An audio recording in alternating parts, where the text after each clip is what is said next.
Hi. Something that I spotted on the iPlayer recently was The Curse of the Cat People. Some time ago, I'd watched Cat People, the 1942 film about a man who falls in love with a mysterious foreign woman who believes that she turns into a cat.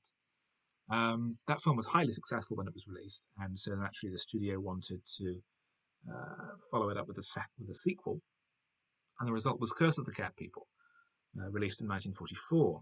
It's an interesting choice of sequel in that it has some of the main cast and characters from the first film, and it's also a supernatural story, but it's totally different. It's actually a ghost story. As I mentioned to my mother with whom I saw the film, it's a bit like a sequel to Frankenstein, in which he makes him up and he makes a werewolf. Um, it's about the surviving characters from the first film, the heroic lead and the non-cat woman with whom he falls in love. And the story has jumped forward 6 years. They have a young child who is quite lonely, quite introspective and introverted, very imaginative. And they're very keen that she socialise more with other children, but she has a new friend of her own, who we soon discover is either an imaginary projection of, or the ghost of, the Catwoman from the first film, Irina.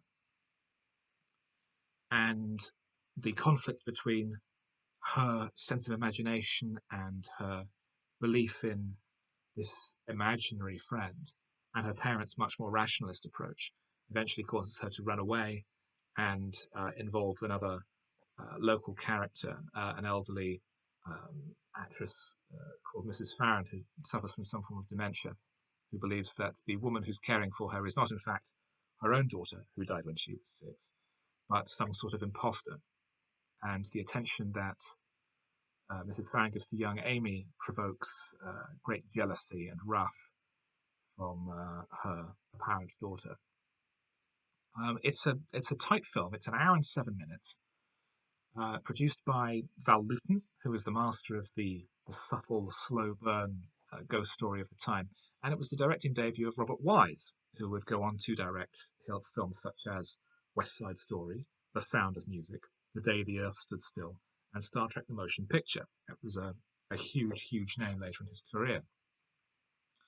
It's an interesting story. I liked that it was really dwelling on the way children view the world. I suggested that, although it's probably not intentional, one could perhaps see young Amy as having Asperger's syndrome or being somewhere on the autism spectrum.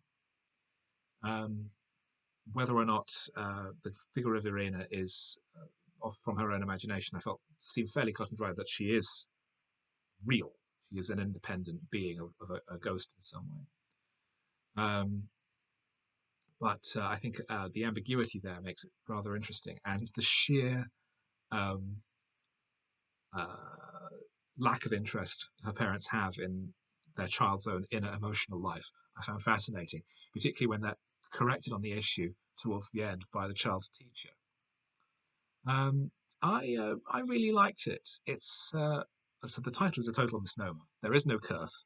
Cat people have nothing to do with it. It just has some characters from a previous film with that name. And in fact, Wise wanted to call it Amy and Her Friend, which is a terrible title.